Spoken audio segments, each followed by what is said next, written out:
Unang-una po, nagpapasalamat ako sa inyo kasi in-invite niyo po kami dito. Hindi po sana kami makakapunta dito kung wala kayong invitation. At ang masasabi ko lang po sa laro namin ay pinagbutihan po namin at binigay namin yung aming lakas at nagpapasalamat kami sa Panginoon kasi binigyan niya kami ng tulong para lumakas at makapakita ng magagandang laro.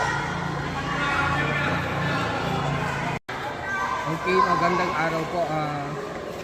Una sa lahat, nagpapasalamat po ako sa aming mga sponsor, headed by our team manager, Sir Mark Alvin Castañeda. Kung hindi siya, hindi po kami makakatuloy kasi alam namin yung liga ito is malayo. And then, to our city government or WAG, headed by our city mayor, Michael Marcos John.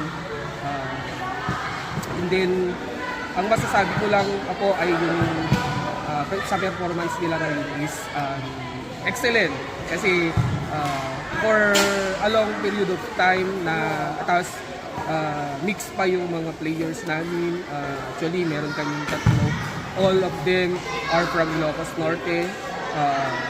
Then meron kaming tatlong ginuhang taga Pangasinan din na maganda yung performance nila. So for the adjustment po for the next game, sigurado marami kasi since first time ulit agad nilang magkakasama, marami kaming babaguhin for the adjustments para mas mapakita pa nila na nang mabuti yung mga laro nila at may ilabas. Yan lang po. Salamat.